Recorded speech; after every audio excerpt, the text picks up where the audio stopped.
우리 주님을 사랑하시면 아멘 하시겠습니다. 주님을 뜨겁게 사랑하시면 뜨겁게 아멘 하시겠습니다. 초등학교, 국민학교죠. 초등학교가 입에 뱉는데 이제는 국민학교 입학할 때 기억나시나요? 어제 일도 기억이 안 나는데 국민학교 입학할 때, 요즘도 국민학교 입학할 때 여기 손수건 다나요? 안 답니까? 왜 안 달? 그래도 이게 국민학교 들어간다는 표시 아닌가요? 아닌가요? 우리는 잘 모르겠는데 기억에 국민학교 들어갈 때 이따만한 손수건을 하나 꼭 차고 가야 국민학생이다, 훈장처럼 차고 다녔던 것 같은데, 알고 보니까 이건 어디다 쓰는 거예요? 코 닦는 데 쓰는 거지. 야, 코 닦는 데. 자, 그 들어갔을 때 국민학교 1학년 때니까 뭐 스스로는 잘 못 갔을 것 같고, 누가 손을 잡아줘야 되나요? 엄마든 아빠든 누군가는 손을 잡아줬겠죠. 그 손을 잡아주고 손에 이끌려서 국민학교에 난생 처음 아마 이렇게 들어가서 야, 막 어리벙벙 어리벙벙 하면서 시작했을 것 같아요. 성가대 찬양을 드리면서 곳곳이 찡합니다. 우리가 제대로 걷지도 못하고 어찌할 바 모를 때 그 손을 붙잡아줘서, 그렇죠? 부모님의 손, 또 자랄 때 선생님의 손, 주일학교 또 중고등부 있을 때 선생님이든 아니면 전사님이든 목사님이든 영적으로 손을 잡아 이끌어서 잡아 주었길래 우리 저와 여기까지 와 있지 않을까요? 우리가 태어나자부터 씩씩하게 혼자 걸어온 사람은 없을 것 같단 말이죠. 아, 그랬구나. 이스라엘 백성이 광야를 지나갈 때도 구름기둥과 불기둥은 주님의 손이었구나. 오늘 저와 여러분의 성가대 찬양을 통해 생각을 참 많이 하게 하네요. 하나님께서 우리를 손잡아 주셔서 여기까지 왔고, 지금도 지구는 팽팽 돌고 정신없이 돌아가도 평안할 수 있는 이유는 누가 우리의 손을 붙잡았을까요? 주님께서 우리의 손을 붙잡아 주셔서 천국 가는 그날까지 주님이 인도하실 것을 믿습니다. 그리고 여러분, 교회가 손이에요. 교회가. 우리는 노아의 방주같이 세상 속에서 하나님의 백성들이 모여서 천국 가는 그날까지 세상에 물들지 아니하고 서로 격려하고 손잡아주고 또 헌신하고 봉사하는 손이 되어줘서 하나님의 나라를 하며 빠진 자들을 건져내서 영혼을 구원하고 서로 섬겨주는 이 모든 것들이 바로 주님의 손을 붙잡은 자가 그 손으로 또 주의 일을 하게 되는 줄로 믿습니다. 자, 여기서 한번 축복해 주세요. 주님의 당신의 손을 붙잡고 계십니다. 우리 한 번 더 고백할까요? 우리 다른 사람의 손도 붙잡아 주십시다. 할렐루야. 그게 성경적이죠. 주님이 우리를 붙잡아 주셨으니 하나님을 사랑하듯 너희도 이웃을 서로 손잡아 사랑해라. 오늘 성가대 찬양이 참 귀한 찬양에 감사합니다. 어느 농부가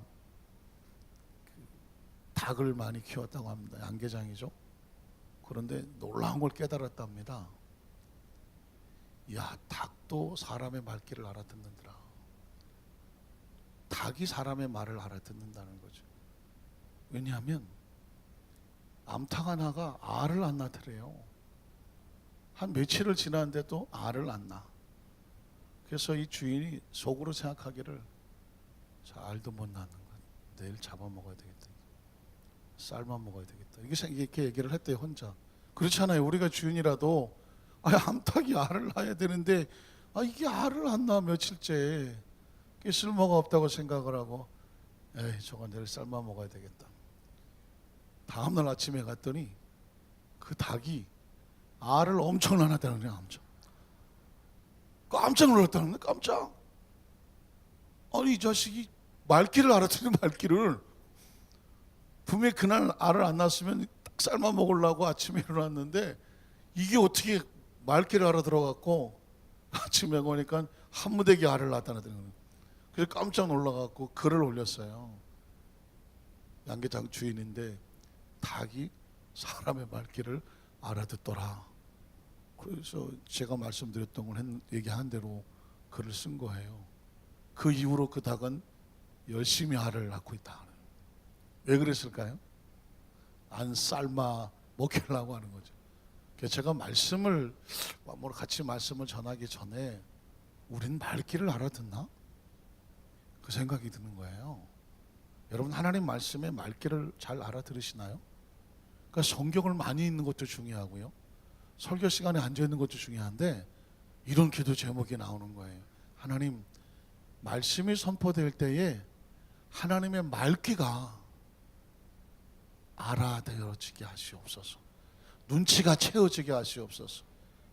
그 닭도요 살라니까 사람의 말귀를 알았다니까. 우리가 살려면 누구 말귀를 알아들어야 돼요? 하나님 말귀를 오늘 밤에 제대로 알아들으셔서 내일 아침부터는 알을 갖다가 한 무더기씩 나시기로. 한번 따라 하실까요? 죄사함과 의롭다 하심을 얻는 축복. 죄사함과 의롭다 하심 얻는 축복, 이런 제목으로 말씀 은혜를 나누기 원합니다. 여러분, 성경에는요 무수히 많은 인물이 나오거든요. 구약 속에, 신약 속에 무수히 많은 인물이 나오는데 제가 오늘 본문 말씀을 묵상하다가 또 새로운 걸 깨달았습니다.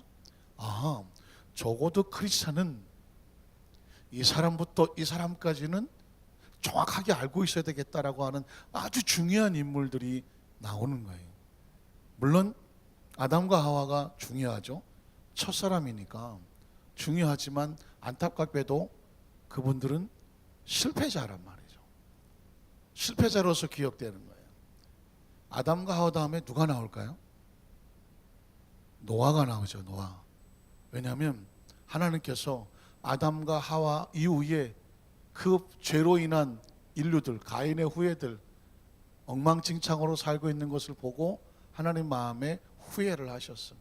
그래서 새로운 인류를 만들어야 되겠다. 그래서 모든 인류를, 땅에 있는 호흡 있는 것들을 다 쓸어 심판하시고 노아와 그 식구들 8사람이 배를 탔어요. 그러니까 인류는 그 노아의 후손들이라고 해도 과언이 아니죠. 자, 그런데 문제는 뭐냐면 생명이 번성한다고 해서 그게 대 하나님의 자녀는 아니더라는 것입니다. 하나님을 정확하게 섬기고 말귀를 알아들어야 그게 하나님의 자녀인 거예요. 노아의 홍수의 메시지는 뭐냐면 너희가 하나님을 떠나면 너희는 하나님이 쓸어버린다는 거예요. 심판하신다는 거예요. 근데 이 사람들이 말귀를 못 알아들었어. 그래서 어떻게 했냐면 바벨탑을 쌓는 거예요. 바벨탑을. 하나님이 또 홍수를 내릴지 모르니까 우리가 거기서 살아남아야지 하고 바벨탑을 쌓는 거예요. 이건 도대체 하나님의 말귀를 못 알아듣는 것과 같습니다. 하나님의 말귀는 뭐냐면 하나님 앞에서 너희가 복을 누리려면 하나님과의 관계에서 올바로 돼야 돼. 이게 말귀란 말이에요. 그런데 자기가 올바로 살 생각은 안 하고 심판이 오면 탑을 쌓아서 피해하겠다, 하나님과 맞짱을 뜨겠다라는 소리밖에 안 되는 거거든요. 하나님께서 어이가 없는 거죠. 그래서 그들의 언어를 흩어버리고, 그리고 노아 다음에 한 사람이 등장을 하는데 그 사람이 바로 믿음의 조상인 것입니다. 믿음의 조상이란 뭐냐면 하나님이 약속을 하셨고 그 후손들에 대해서는 하나님이 말씀을 따라 섬기면 그 백성은 내가 복을 주겠다 하고 샘플로 세우는 거예요. 샘플. 그래서 등장하는 사람이 아브라함인 거예요. 적어도 예수를 믿고 하나님의 자녀가 되고 믿음으로 구원받는 주의 백성이 된다고 하면 성경 속에서 다른 인물들은 잘 기억이 안 나도 첫 번째 기억날 사람은 바로 아브라함의 기억이 나야 돼요. 왜냐하면 그 전에는 행위가 잘못되어 하나님께서 심판하셨지만 아브라함 이후에는 그가 하나님을 따라가면 그것을 의로 여기고 믿음으로 여겼다고 말하거든요. 그래서 믿음의 조상 아브라함이라고 말하는 것이죠. 자, 그럼 여러분 머릿속에서 아브라함이 등장을 하면 믿음의 조상 세 사람이 있죠. 아브라함, 이삭, 야곱이 나온단 말이죠. 자, 이 사람들은 이 아브라함의 자손들로 해서 이 족속을 발전시켜야 되는 거예요. 근데 그 족속들이 지금 어디로 이동을 하죠? 오늘은 그냥 성경을 제가 객관적으로 큰 흐름을 말씀을 드리는데 이 시간 아브라함, 이삭, 야곱 12 족속들로 인해서 아들 통해서 인구가 한 70명 정도 늘어났어요. 언제 늘어나겠어요 이거를? 그래서 아주 인류가 그 인간이 잘 번성할 수 있는 애굽으로 내려버립니다. 애굽으로 내려보려니까 먼저 선발대가 필요해. 선발대가 누굴까요? 요셉이죠. 요셉이 선발대인 거죠. 선발대로 내려가서 애굽의 총리가 되는 겁니다. 그래서 성경에는 아브라함이 나오고 뭐 이삭, 야곱은 따라 나오는 것이고요. 그 굵직한 인물이 그 다음에 요셉이 나와야 환경이 바뀌는 거죠. 그 요셉이 거기서 400년 동안 이스라엘 백성들이 300만으로 성장할 수 있도록 하는 전초기지가 되죠. 자, 요셉은 이미 죽어버렸고 이스라엘 백성이 그 애굽에서 나와야 돼요. 나오려니까 새로운 인물이 필요하죠. 누가 필요한가요? 모세가 나오는 거죠. 자, 그러니까 아브라함이 필요하죠. 요셉이 필요하죠. 그 다음에 이제 모세가 등장을 하는 것입니다. 자, 이 사람들은 모두 다 우리가 지금 이 자리에 존재하기 위해서 하나님 미리 수천 년 전에 쓰셨던 사람들이에요. 그 모세가 300만을 끌고 광야를 나왔죠. 광야를 나오고 40년 지난 다음에 이제는 광야가 아닌 가나안으로 들어가야 되죠. 가나안에 들어간 새로운 지도자가 필요하죠. 누굴까요? 여호수아죠. 여러분 머리가 정리가 되시죠? 자, 이렇게 여러분 갖고 계시면 구약 성경이 그냥 뚫리는 거예요. 아브라함, 요셉, 이미 창세기가 끝나잖아요. 모세, 자, 출애굽게 되죠. 그 다음에 여호수아가 나오잖아요. 그러면서 이제 여호수아가 가나안 땅을 점령을 하죠. 가나안 땅을 점령하고 난 다음에 그 이후에 사사들이 나오죠. 사사기가 나오죠. 13명 정도의 사사가 나와요. 사사기 다음에 이제 왕이 필요하죠.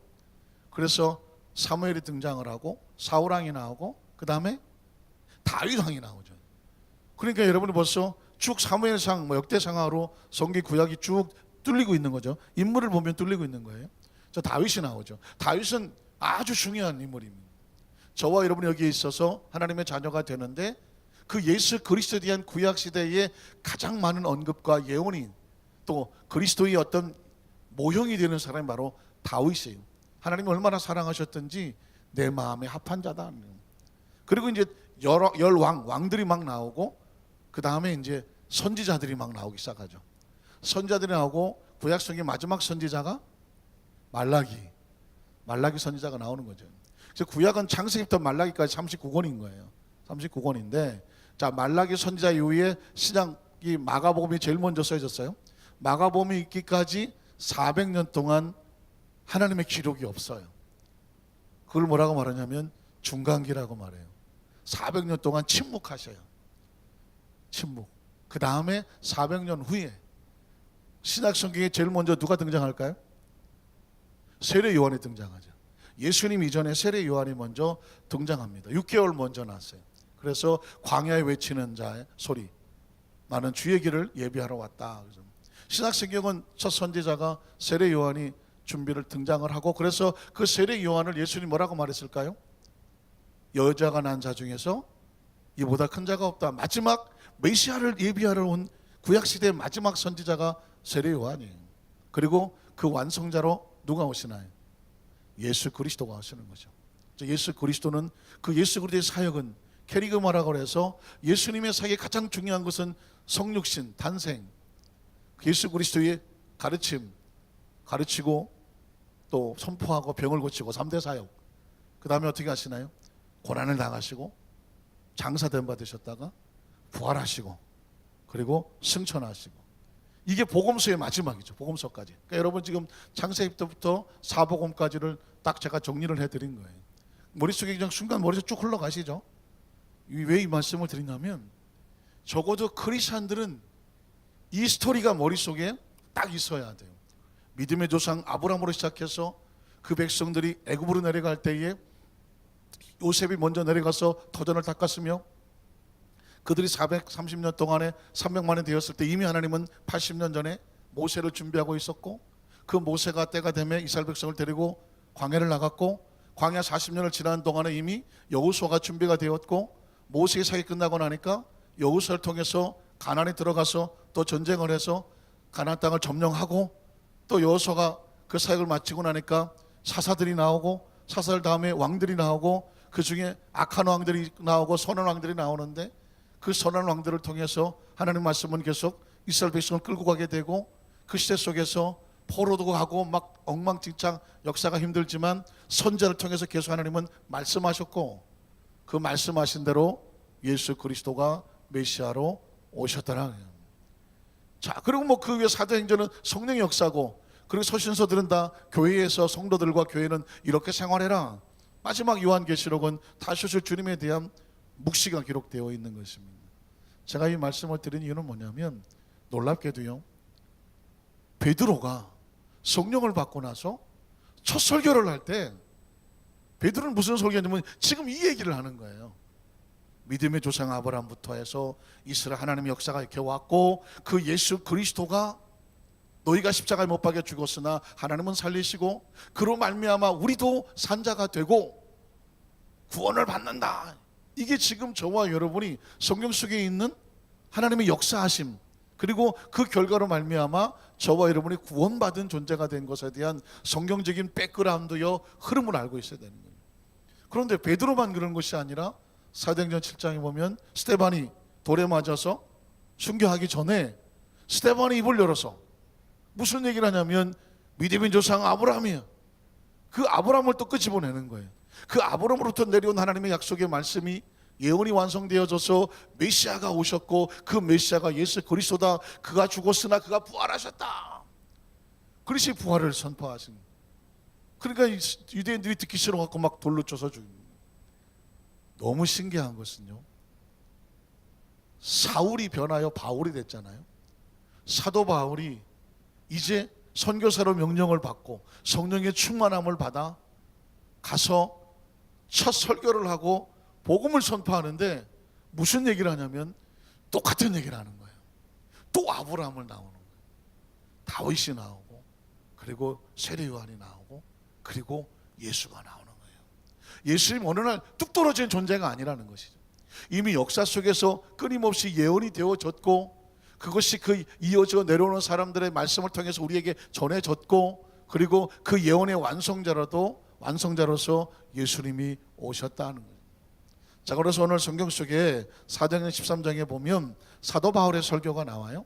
사도 바울의 메시지를 제가 이렇게 말씀을 드렸으니까 성경이 아마 그냥 읽혀질 거예요. 아하, 적어도 크리스찬은 성경의 백그라운드에서 지금 예수님이 어떻게 해서 오셨고, 그 예수 그리스도의 무엇이 우리를 구원받게 했으며, 우리가 나가서 성경 속에서 성경에 무슨 얘기가 있느냐, 예수가 누구인가? 라고 묻는다면 우리 입술 속에서도 이 스토리가 나가야 되는 거죠. 자, 우리 성경을 찾아보겠습니다. 사도행전 13장 16절로 19절을 보면, 자, 바울이 일어나 손짓하며 말하되, 자, 이제 바울이 설교를 하는 거예요. 이스라엘 사람들과 및 하나님을 경외하는 사람들아 들으라. 하나님 말씀은 하나님을 경외하는 사람들에게 필요한 거지, 하나님을 경외하지 않는 사람은 무슨 이야기인지도 몰라요. 자, 넘어갈까요? 자, 이스라엘 백성이 하나님이 우리의 조상들을 택하시고, 자, 믿음의 조상은 아브라함, 이삭, 야곱 택하시고, 애굽 땅에서 나그네 된 그 백성을 높여 큰 권능으로 인도하여 내세요. 누가 인도했나요? 모세를 통해서 인도했지만 사실은 누가 인도했나요? 하나님이. 믿음의 조상들을 통해서 선택하셨고, 믿음의 조상들을 통해서 하나님이 건져내셨고, 광야에서 약 40년간 그들의 소행을 삼으셨습니다. 거기서 이미 죽어야 되지만 그 하나님 앞에 원망하고 불평하던 자들 그 소행을 참으셨다. 자, 그리고 지나가서 가나안 땅 7족속을 멸해서 누구를 통해서? 여호수아를 통해서. 자, 그 땅을 기업으로 주기까지 전체 기간이 약 450년간을 지나갔다라고 말하는. 자, 여기서 이미 벌써 여호수아서까지 끝났죠. 20절 다시 넘어갈까요? 그 후에 선지자 사사를 지나서 사무엘 때까지 사사를 주셨더니, 그 다음 절에 그 후에 그들이 왕을 구하거늘 하나님이 베냐민 지파 사람 기스의 아들 사울을 40년간 주셨다가 사울이 처음 마음과 변심을 해서 교만하여 하나님의 말씀을 듣지 아니하므로 사울을 하나님이 버리셨습니다. 여러분 기억하십니까? 사무엘이 그랬거든요. 왕이 하나님을 불순종하여 버렸으므로 하나님도 왕을 버려 더 이상 이 나라의 왕이 되지 못하게 하겠다는 얘기가 있었습니다. 그게 바로 사울이 비참하게 마무리가 돼버린 거예요. 40년 주셨다가 패하시고. 누가 나타나죠? 다윗을 왕으로 세우시고 증언하여 이르시되 내가 이새의 아들 다윗을 만나니 어떻다고요? 내 마음에 맞는 사람이다. 하나님은 누구를 통해서 뜻을 이루실까요? 하나님의 마음에 맞는 사람을 통해서 뜻을 이루시더라는 것이죠. 자, 그러면 여기까지 다윗까지 왔잖아요. 자, 그러면 24절에 보면 23절에 보면 하나님이 약속하신 대로 이 사람의 후손에서, 왜냐하면 다윗의 후손 많이 들어보셨죠? 다윗의 후손에서 메시아가 나리라. 소경 바디메오가 눈에 보이지 않지만 예수님이 지나가시는 그걸 향하여 소리치기를 뭐라고 소리쳤나요? 다윗의 자손 예수요 그랬거든요. 왜 그러냐면 구약 시대의 선지자들이 외치기를 다윗은 모실 메시아의 표상이에요. 심볼, 모형이란 말이에요. 그래서 하나님 말씀하시기를 다윗의 후손에서 이새의 뿌리에서 메시아가 나리라. 그래서 이 사람의 후손에서 이스라엘을 위하여 구주 메시아 그리스도 기름 부은 자를 세우셨으니 곧 누구다? 예수라는. 이게 지금 구약에 정통하고 있는 바울이 성경을 근거로 해서 예수가 누구냐? 바로 아브라함서부터 믿음의 조상들 통하여 다윗 왕까지 역사 속에서 흘러서 그 뿌리에 하나님이 주신 메시아가 누구다? 예수다. 자, 그러면 예수는 어떤 분인가요? 24절에 보니까 그가 오시기에 앞서 6개월 전이죠. 요한이 먼저 회개의 침례를 이스라엘 모든 백성에게 전파하는 광야의 소리 기억하시나요? 광야에 외치는 자의 소리. 그게 누구다? 세례 요한인 것이죠. 자, 그러니까 백성에게 전파 아니라 세례 요한이 등장을 하고 25절 29절에 보면 메시아가 나오죠. 요한이 그 달려갈 길을 마칠 때 말하되 너희가 나를 누구라고 생각하느냐? 난 그리스도가 아닌지라. 기억하시나요? 내 뒤에 오시는 이가 있으니 나는 그 발에 신발끈을 풀기도 감당하지 못하리라. 그는 흥하여야 되겠고 나는 쇠하여야 돼. 그는 성하여야 되고 나는 망해야 된다. 그러니까 이게 참 종의 자세였어요. 예수 그리스도는 흥하셔야 되고 그분은 높여줘야 되고 나는 뒤로 물러가 숨어야 된다라고 하는 제자도에 대해서 세례 요한이 정확하게 말씀을 해 주셨습니다. 자, 그 다음 절에 보면 그래서 형제들아 아브라함의 후손과 너희 중 하나님을 경외하는 사람들아 이 구원의 말씀 예수가 어떻게 왔는지 이 스토리를 뭐라고 말하죠? 구원의 말씀이라는 거예요. 저와 여러분이 어떻게 예수를 믿고 그 예수가 어떻게 오셔서 우리가 만나서 구원을 받게 됐는지 이 스토리를 우리 머릿속에 가지고 있어야 돼요. 믿으십니까? 왜냐하면 이게 베드로의 입술에서 증거가 됐고요, 스데반의 입술에서 증거가 됐고요, 오늘 지금 바울의 입술을 통해 증거됐으며 그 이후에 하나님의 종들은요 강단에 서면 무슨 설교를 했냐면 이 이야기를 했어요. 강단에 서면 무슨 얘기냐면 아브라함서부터 이야기하여 요셉이 나오고 그 이후에 모세가 나오고 왕들이 나오고 선지자가 나오고 세례 요한이 나오고 그래서 메시아가 여기 왔다는 거죠.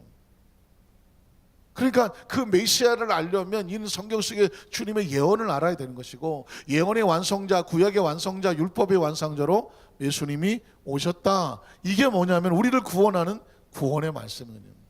자, 구원의 말씀 우리에게 보내셨거늘 예루살렘에 사는 자들과 그들의 관리들이 예수와 및 안식일마다 외우는 바 선지자들의 말을 알지 못함.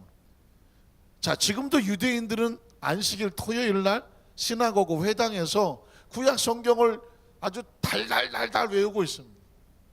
지금도 구약 성경을 달달달달 외워. 뭐가 오시라고? 메시아가 오시라고. 근데 지금 이 메시아가 이미 오셨다는 거예요. 예수님이 땅에 메시아로 오셨는데 유대인들은 무슨 메시아가 그렇게 허접한 가문에서 나오냐, 그냥 볼품도 없고 뭐 인물도 없고 그냥 집안도 형편없고 자기들이 원하는 메시아는 정말 금빛 찬란한 왕궁에서 막 이따시만은 뭐 그냥 장신에다가 뭐 막 날라다니고 하는 뭐 무술을 잘하고 뭔가가 특별히 된다고 생각을 한 거죠. 그러나 이미 이사야서에 예언된 거 아시죠? 고운 모양도 없고 우리가 흠모할 만한 아름다운 풍채도 없고 마른 땅에서 난 싹과 같은, 마른 땅에 싹이 나오면 볼 게 뭐가 있겠어요? 메시아는 아주 초라하게 올 것이다. 그러나 사람은 외모로 보는 것이 아니라 그 마음에 하나님의 영이 머물러. 영이 머물러. 하나님의 영으로 잉태가 되어졌고 그 성령의 역사하심 가운데 하나님 예수님이 역사하셨잖아요. 자, 그래서 그 선지자들의 말을 알지 못함으로 예수를 정죄하여 선지자들의 말을 응하게 하였더라. 그러니까 아까 말씀한 유대인들이 하나님의 말귀를 못 알아듣는, 메시아가 왔는데 메시아인지를 말귀를 못 알아듣고, 예수님께서 그렇게 3년 반이나 말씀을 선포하셨는데 그 말귀를 못 알아듣는 거예요. 여러분, 말귀를 알아듣는 게 너무 중요합니다. 말귀를 못 알아듣으니까 닭도 하루아침에 삼계탕 되는 거예요. 말귀를 알아들으니까 열심히 알을 낳고 지금도 살아계시잖아요. 우리는 그런 기도가 절박해요. 하나님 말씀을 들었으면 주님 이 말씀이 내 삶을 살리는 하나님의 메시지가 되게 하여 주시옵소서. 중요합니다. 그래서 달콤한 말이 중요한 게 아니고 무슨 감동적인 말이 중요한 게 아니에요. 나를 살리는 말씀이 중요한 거예요. 아주 심하게 야단을 맞은 것 같은데 정신이 번쩍 나. 아, 내가 잘못 가고 있었어. 이게 살리는 거예요. 이게 살리는 거예요. 여러분, 중요합니다. 제가 아주 조심스럽지만 30대 후반에 몸무게가 98kg가 갔어. 담임 목사는, 원당계 담임 목사인데요, 뭐 내 책임은 아니야. 다 성도들 책임이야. 왜냐하면 이건 뭐 하루 8집을 신방하는데 우리 집 건 꼭 드셔야 된다는데. 제가 10시, 이제 12시에 식사 약속. 목사님, 새벽 2시부터 온 집안이 일어나서 친정 어머니까지 모셔다가 음식을 차렸대. 10시 반에 밥을 내놔. 나 아침에 7시 먹고 갔는데 12시에 또 약속이 있는데 드셔야 됩니다. 그때 마침 김우중 그 대우 회장이 했던 말이 있어요. 남자가 성공하려면 한 그릇 더 먹었지만 사업하는 사람이 먹자 그러면 먹어줘야 된다는 거예요. 그래갖고는 먹어드렸지 뭐. 하루에 8집 주시는 대로 뭐 그냥 감사하게 먹고, 토요일 날 옛날엔 환갑도 많고 뭐 돌잔치도 많고 100일도 많고 결혼식도 많고 그냥 주시는 대로 드셔 살려면. 그랬더니 98kg가 됐어. 그런데도 우리 권사님들이나 성도님 뭐라 하는지 딱 좋아요 목사님, 딱 좋대. 그게 난 진짜 딱 좋은 줄 알았다니까. 무슨 해마다 양복을 바꿔야 되지, 와이셔츠는 뭐 기성복은 맞지도 않지, 옷을 사러 가면 무조건 제일 큰 사이즈 쪽으로 달려가지, 이것도 못할 짓인데. 그런데 어느 안수 집사님이, 성가대가 옆에 있잖아요. 저한테 그러더라고요. 목사님, 그러다가 터지시겠어요. 그러다가 터진다네. 그래서 아니 딱 좋다는데, 내가 보기에 딱 좋다는데 그 옆에서 보니까 터지겠네 진짜. 그래서 제가 그때 정말 뜻한 바 있어갖고 운동을 시작을 하고 정말 죽자사자 운동을 하고 해서 한 6개월 되니까는 13kg가 빠져갖고 85kg 내려오더라고요. 그러니까 그때 그분이 딱 좋아요 그랬습니다. 그럼 108kg 됐을지 몰라요. 왜냐하면 정면에서 보는 사람은 항상 딱 좋대. 근데 옆에서 보는 사람이 터지겠다 그러는데 그게 머릿속에 박히더라고요. 중요한 거는요, 듣기 좋은 말이 아니에요. 나를 살리는 말이어야 돼. 그러니까 여러분이 앉아서 하나님 말씀을 들을 때에 어떤 말씀이 되든지 간에 그 말씀에 내 영이 부딪히게 해달라고 그래야 돼요. 깨우쳐 알게 해달라고 그래. 남들은 딱 좋다고 그러는데 어떤 놈이 그래, 터지시겠다고요. 근데 날 살리는 말이 누구 말이야? 그 사람 말이만 달리는 말이에요. 오늘 저와 여러분에게 하나님께서 말귀를 알아듣게 해주셔서, 하나님 이게 아니군요, 이거 돌이켜야 되겠군요, 이게 내가 살려면 이 말씀을 붙잡아야 되겠군요. 여러분, 그 말씀이 부딪히시기를 주님의 이름으로 축복합니다. 이 사울도요, 원래 말귀를 잘 못 알아들어갖고 기독교인들, 예수 믿는 예수 무리들, 잔당들 잡아다가 막 그 대지상에 갖다 주고 자기 주가를 올리던 사람 아닙니까? 남들이 볼 때 다 잘한다고 말해갖고. 그래서 그날도 지금 잡으러 가다가 담에서 꼬꾸라지는데 예수님이 듣기 싫은 말 한마디 하잖아요. 왜 네가 나를 핍박하냐? 네가 왜 나를 핍박하냐고 하잖아요. 아니, 하나님의 나라를 위해서 열심히 일을 하는데 네가 나를 핍박하잖아. 그 꼬꾸라지지 않습니까? 눈이 멀고, 야, 내 인간적인 열심으로 열심히 하는 게 이게 하나님이라 하는 게 아니구나. 그때 비로소 거꾸로지며 자기 힘을 할 수 없음을 알고 있을 때 그 아나니아라는 선지자가 주님이 보내셔서 저거 내 그릇인데 말귀를 못 알아들어서 그래. 그에게 가서 안수하고 눈을 뜨게 하라고요. 얼마나 못돼 처먹었든지 아나니아가 안 갈라 그러잖아. 그 선지자가 웬만하면 저놈은 그냥 보내시옵소서 그래요. 왜냐하면 저 사람 때문에 교회가 그 당시 교회가 얼마나 힘들었는지 모른대. 다 잡아다가 막 그냥 감옥에 쳐놓으니까 그 아나니아라고 하는 선지자도 주여 웬만하면 저놈은 좀 어떻게 그냥 좀 안 오면 안 되겠냐고 막 그럴 정도였어. 나중에 사울이 변하여서 예수를 믿었다고 막 그러니까 제자들도 저 자식 저거 이단 같은데 저거 한만 봐도 우리한테 들어와 갖고 싹 해서 신고할 것 같은데 믿어주지를 않을 정도로 그렇게 포악했던 사람이에요. 그러니까 예수님이 네가 나를 핍박하잖아. 거꾸로 지고 나서 말귀가 이 귓구멍이 제대로 뚫리잖아요. 내가 잘못했구나.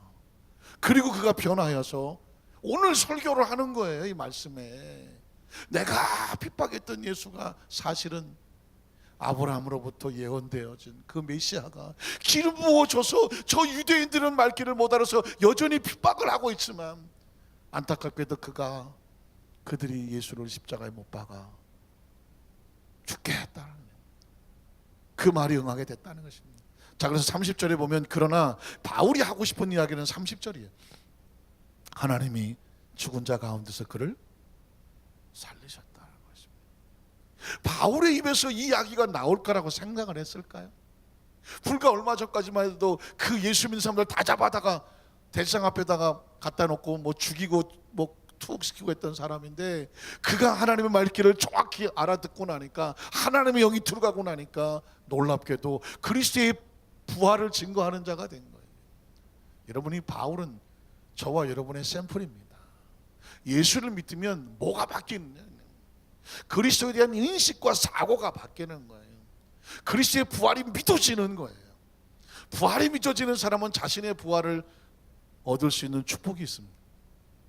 부활을 믿지 못하는 사람은 자신의 부활도 믿지를 못해요. 그러나 그리스도의 부활을 믿는 자는 우리가 죽으나 다시 살 것을 믿습니다. 부활신앙은 여기서 나오는 거예요. 기독교인의 가장 중요한 신앙은 부활신앙이에요. 죽음을 두려워하지 않는 부활의 신앙을 가지면 세상에 뭐가 두렵겠어. 강단에 올라오기 전에 한 5분 전에 시를 하나 썼어요.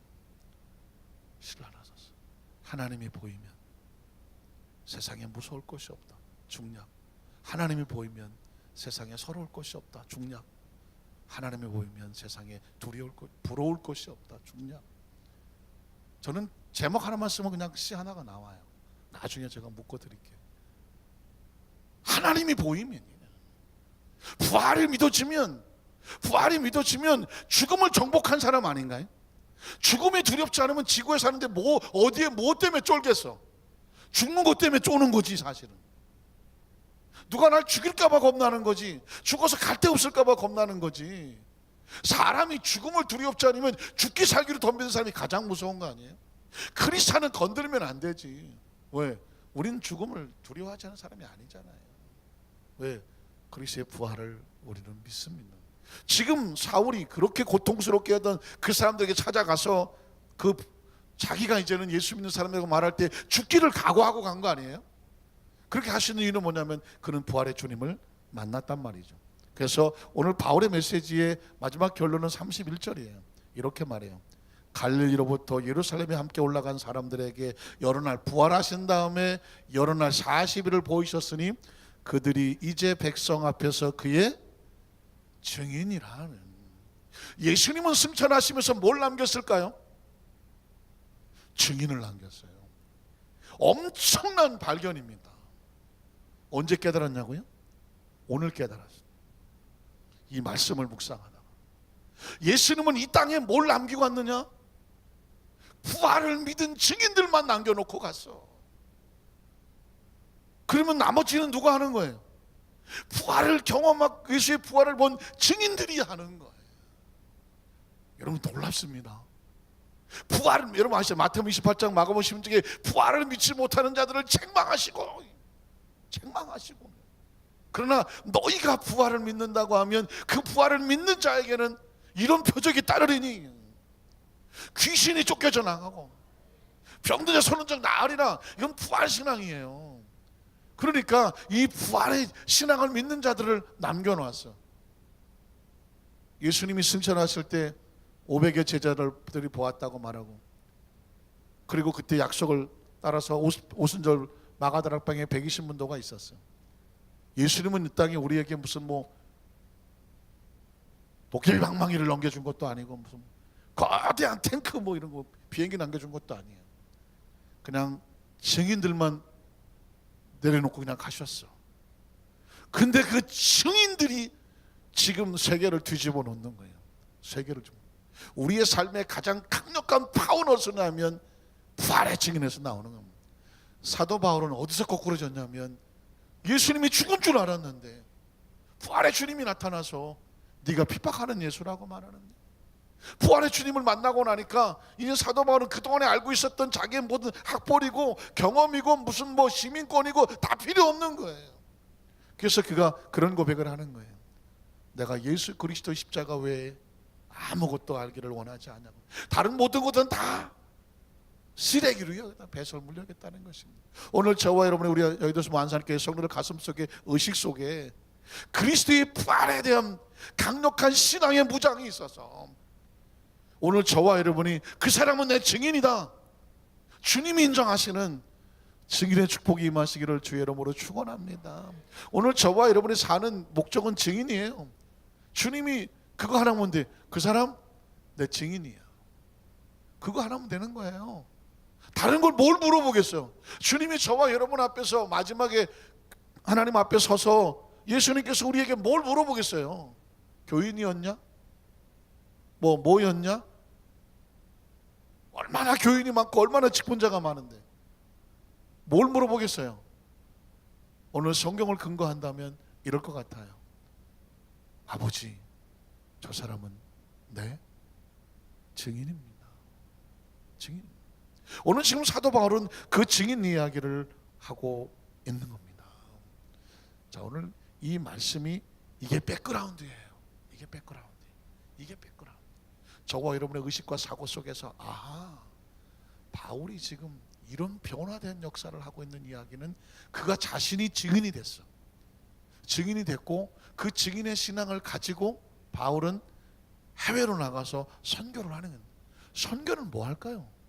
가서 증인을 하는 거예요. 우리가 그 예수를 믿어 이런 은혜를 받았으니 당신들도 예수 믿고 구원받은 증인들이 되시오. 증인의 역사를 베푸는 거예요. 자, 오늘 성경에 보면 오늘 다윗의 이야기가 좀 나오는데요. 다윗은 이미 오래전에 메시아에 대한 선포를 했어요. 자, 사도행전 13장 32절을 한번 볼까요? 우리도 조상들에게 주신 약속, 이게 다윗에게 하나님이 주신 예언이라는 거예요. 약속을 너희에게 전파하노니, 자, 하나님의 예수를 일으키사, 이게 무슨 말이죠? 부활을 말하는 거예요. 하나님의 예수를 일으키사 우리 자녀들에게 이 약속을 이루게 하셨다 함이라. 시편 둘째 편에, 자, 시편은 둘째 편, 이 편에 다윗이 기록한 거죠. 자, 성령의 감동받아 기록한 것과 같이 너는 내 아들이라 오늘 너를 낳았다 하셨고, 내가 야훼의 명령을 전하노라. 야훼께서 내게 이르시되 너는 내 아들이라 오늘 내가 너를 낳았도다. 이 이야기는 이미 다윗의 시대에 하나님이 아들을 세상에 보내실 것을 시편 2편에 예언해 놓은 것이라고 볼 수 있습니다. 자, 34절에 보면 또 하나님께서 죽은 자 가운데서 이미 그 메시아가 죽을 것을 아셨어요. 이거 다윗의 고백입니다. 다윗이 죽은 자 가운데 그를 일으켜서 다시 썩음을 당하지 않게 하실 것을 가르쳐 이르시되, 예수님이 부활하시면 부활의 육체는 다시 죽지 않는다. 자, 그래서 그 예언된 것은 내가 다윗의 거룩하고 미쁜 아름다운 은사를 너희에게 주리라 하셨으며 35절에 보면 너희는 귀를 기울이고 내게로 나와 들으라 그리하면 너희 영혼이 살리는 그 메시아를 통해서 구원받은 영혼이 나올 것이라고 예언을 하고 있습니다. 자, 35절을 보면 시편 사도행전 13장 35절이에요.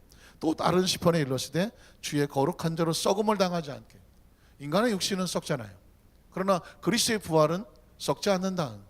그리스도의 거룩한 자로 썩음을 당하지 않게 하시리라 하셨느니라는. 자, 36절로 또 넘어갈게요. 36절 보면 다윗은 당시에 하나님의 뜻을 따라 섬기다가 잠들어 육체는 그 조상들과 함께 묻혀 썩음을 당했습니다. 다윗은 이미 역사적인 인물이 되어버리고 말았죠. 그러나 자, 그 다음 절에 보면 하나님께서 살리신 이는 썩음을 당하지 아니하는다. 다윗은 이미 오래전에 메시아의 탄생을 예언했으나 그는 육체이기 때문에 썩음을 당하여 잠들었어요. 그러나 그가 예언한 메시아는 이 세상에 오셔서 그 육신적으로 사막 장사된 바 되었으나 그는 썩지 아니하시고 부활하셨다는 얘기입니다. 지금 바울은 무슨 얘기냐면 다윗의 예언은 그리스도의 부활을 말하고 있다는 것입니다. 부활을 말하고 있다. 이 이야기를 통해서 듣는 사람들의 마음속에 너희도 썩지 않는다. 너희도 예수 그리스도로 말미암아 썩지 아니하리라. 이 이야기는 뭐냐면 너희도 부활의 존재가 된다는 것입니다. 여러분 혹시 이 부분에 대한 감동이 있으신가요? 다윗도 썩었어. 육신을 가진 사람은 아시겠지만 성지순례를 가보시면 다윗의 무덤이 있어요. 다윗의 무덤을 가보면요 온통 금덩어리로 다윗의 별을 이렇게 만들어 놨어요. 엄청 비싸게 거기다가 만들어 놨어요. 그걸 사람들이 성지순례 구경하러 와. 다윗의 별, 다윗의 무덤을 구경하러 와. 그러나 그게 무슨 의미가 있어요? 아무리 그렇게 했다고 해도 이미 그는 죽은 자예요. 죽은 자라고요. 그러나 우리도 마찬가지죠. 다윗이 죽었는데 우리도 안 죽겠어요? 그러나 우리의 영혼은, 우리가 부활한 그 모습은 영혼이 썩지 않는 그 부활의 생명을 얻었다는 것을 오늘 바울이 우리에게 말씀하고 있어요. 제가 그래서 이 말씀 묵상하면서 제가 찬양 하나를 선택을 했어요. 잘 아시는 찬양이지만 주님의 빚진 자라고 하는 찬양. 썩어서 쓸모없을 것 같은 우리의 육신을 건져내셔서 쓰신다고 하면 우린 주님 앞에 빚을 진 자라고. 한번 따라하세요. 주님의 빚진 자. 그런 의식이 있나요? 내가 죽어서 흙으로 썩어질 존재인데 예수님이 친히 십자가에서 썩은 바 되었으나 다시 부활하여 썩지 아니하심으로 말미암아 그 예수를 말미암아 우리도 부활의 은혜를 얻는다. 이 신앙에 대한 자신감이 있으신가요? 그러면 이 부활의 은총에 대한 빚진 자의 심정이 있어요. 빚진 자의 심정. 그래서 이 김석균이라고 이제 목사님이 되셨는데 이 찬양 선교사 하시는 분이 그런 가사에 그런 곡을 쓰신 거예요. 죄악에 썩은 내 육신을 주님이 쓰시려 했네. 죽음의 덫에 걸려있는 몸 주님이 쓰시려 했네. 속지 않은 손 치유하시고 속지 않은 발 치유하셨네. 새 생명 얻은 이 몸 다 바쳐 주님께 영광 돌리. 이게 증인의 고백을 하는 거거든요. 한번 같이 불러볼까요?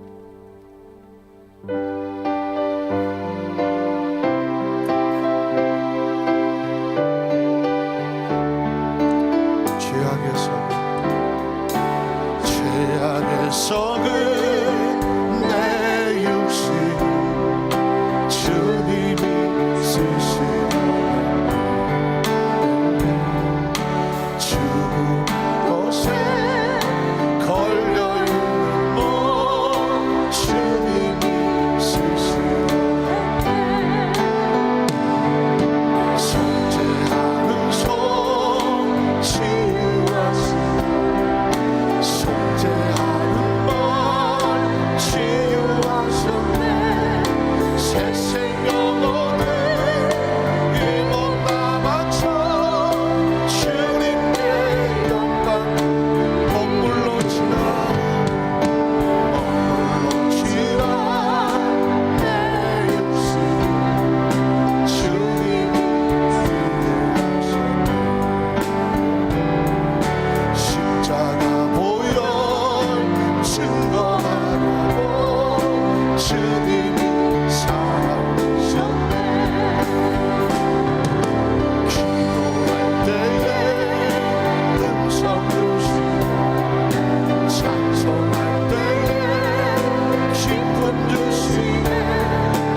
구원은 은혜로 받았지만 은혜 받은 이 빛을 갚는다고 나오는 사람들이 증인들인 거예요. 증인.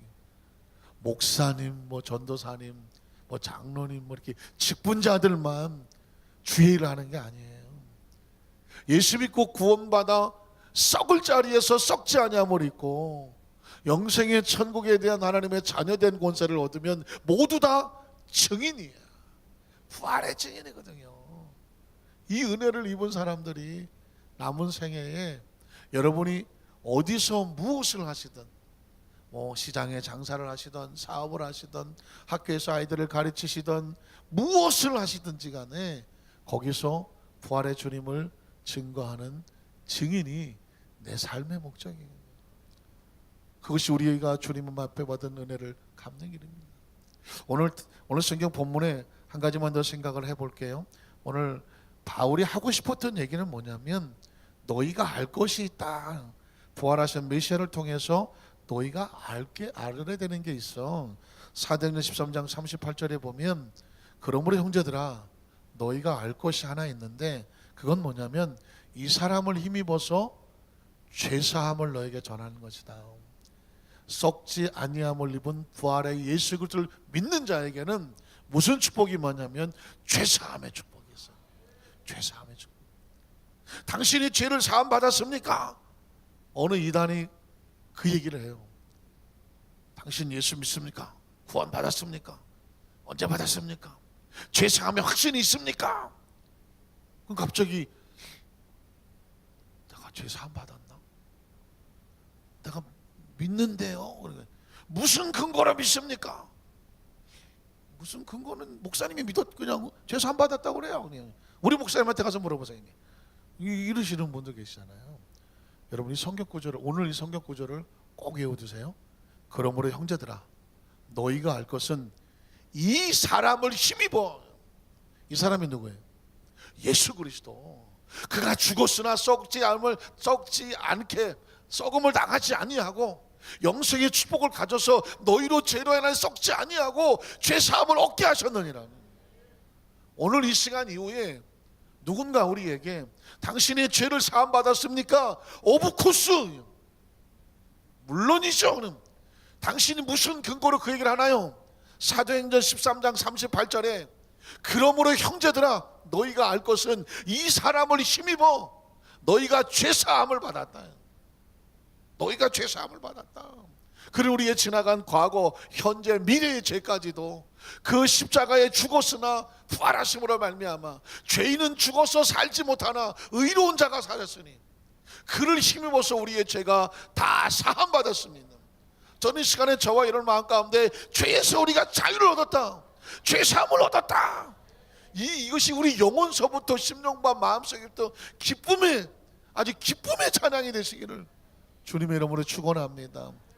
이게 바울이 하고 싶었던 예수의 부활을 통해서 그 첫 번째 메시지는 죄사함이며, 그리고 39절에 보면 그 다음 절을 보면 이것이며, 그 다음 절을 보면 너무 빨리 지나갔어요. 뒤로 갈 수 있어요? 후진이 안 되나? 그럼 39절. 자, 39절 그냥 39절. 예, 지금 방송 주임이 아직 안 왔어서 지금 이제 우리 목사님들이 열심히 지금 자막을 움직이고 있습니다. 자, 모세 율법으로 너희가 의롭다 하심을 얻지 못해. 십계명을 통해서는 우리가 다 온전히 지키지를 못해서 율법으로는 의롭다 하심을 못해. 그러나 이 모든 일에도 누구를 힘입어서? 예수 그리스도를 힘입어서 어떻게 돼? 믿는 자마다 의롭다 하심을. 믿는 자마다 의롭다 하심을. 누군가 당신이 의인이요? 그럼 난 의인입니다. 그럼 당신 같은 사람이 어떻게 의인이라고 물으면 사도행전 13장 39절을 대세요. 모세 율법으로는, 법으로는 내가 의로운 자가 될 수 없어. 그러나 죽었다가 다시 썩음을 당하지 아니하시고 부활하신 예수 그리스도로 말미암아 이 사람을 힘입어 믿는 자마다 의롭다 하심을 얻는 이것이니라. 로마서는요, 사실은 로마서는 주로 이 말씀을 강조를 하고 있습니다. 로마서 3장 19절을 한번 볼까요? 우리가 알거니와 무릇 율법이 말하는 바는 율법 아래 있는 자들에게 말하는 것이니 이는 모든 입을 막고 온 세상으로 하나님의 심판 아래 있게 하려 함이라. 자, 그러므로 율법의 행위로 그의 앞에 의롭다 하심을 얻을 육체가 있어요, 없어요? 없어요. 그래서 율법으로는 내가 이런 죄인이구나, 죄를 깨달을 수밖에 없어요. 그런데 이제는 율법 외에 하나님의 새로운 의가 나타나서 한 의가 나타났으니 율법과 선지자들이 그 예언을 통해서 받은 것이라 그리스도를 말하는 거죠. 곧 예수 그리스도를 믿음으로 말미암아 모든 믿는 자에게 미치는 하나님의 의로움이 있으니 차별이 없어. 남녀노소 빈부귀천 예수 그리스도를 믿는 자마다 의로운 자라고 하는 하나님의 의가 쏟아져 옷을 입혀주는 거예요. 23절에 보면 그래서 모든 사람의 죄를 범하였음에 하나님의 영광을 이루지 못하지만 예수 그리스도를 믿는 자마다 하나님의 역사가 나타나는 거죠. 자, 로마서 5장 1절로 2절을 보면 온통 그 얘기예요. 그러므로 우리가 믿음으로 의롭다 하심을 받았으니 우리 주 예수 그리스도로 말미암아 하나님과 뭘 누려요? 화평을 누려. 그분이 우리를 용서해서 당자가 집을 나갔으나 부모가 두려운 존재였으나 용서받고 오니까 화평을 누리게 되고 또 그런 말미암아 우리가 믿음으로 서 있는 이 은혜에 들어감을 얻었으며 하나님의 영광을 바라고 즐거워하며 기뻐하며 이렇게 예배하게 하는 것도 누구를 통하여? 예수 그리스도로 말미암아 이 은혜를 얻은 줄로 믿습니다. 로마서 5장 8절로 11절만 한번 읽고 말씀 마치겠습니다. 우리가 아직 죄인 되었을 때에 우리가 뭐 의롭게 막 용서해달라고 나와서 구원받은 게 아니라 아직 죄인 되었을 때에 그리스도께서 우리를 위하여 죽으심으로 하나님께서 우리에 대한 자기 사랑을 확증하십니다. 대가 없이 아무 값 없이 오직 사랑으로 우리를 용서하심으로 사랑을 확증하셨습니다. 그러면 이제 우리가 그의 피로 말미암아 의롭다 하심을 얻었습니다. 당신이 어떻게 의롭게 됐냐면 그리스도의 피로 말미암아 의롭다 하심을 받았으니 더욱 그로 말미암아 진노하시면서 구원을 받을 것이다. 곧 우리가 원수 되었을 때 그의 아들의 죽으심으로 말미암아 하나님과 화목하게 되었은즉 화목하게 된 자로서는 더욱 그의 살아나심으로 부활로 말미암아 구원을 받게 된다는 것입니다. 말씀을 정리하기 원합니다. 너무 감격스러운 것도 세월이 지나고 나면 덤덤해지기 쉬워요. 신앙생활을 오래 한 사람이 가장 두려워야 될 것은 뭐냐면 이 구원의 감격을 잃어버리는 것입니다. 죄사함의 감격을 잃어버려요. 그분이 그 십자가에서 우리를 건져주셔서 부활의 영생의 축복을 주신 감격을 잃어버려. 이건 하나님 앞에서 가장 우리가 두려워야 될 거예요. 어떤 분은 자다 깨도 감사한 것은 내가 어떻게 구원받았나, 이런 심령이 진짜 귀한 거예요. 이게 귀한 거예요. 적어도 우리 여도수만사교회 성도들은 그렇게 뭐 신학적으로나 성경적으로나 다른 어느보다 많이 모른다고 쳐도 감격만은 확실해요. 감격은 확실해요. 어느 교회 성도들보다도 그 구원의 감격과 감동이, 그 부활의 증인의 사명에 대한 열정이 전혀 누구와 비교할 수도 없어요. 여러분, 그 감격과 감동으로 그 축복이 고스란히 우리 마음속에 주님 보시기에 살아있는 우리 성도 되시기를 주의 이름으로 축복합니다.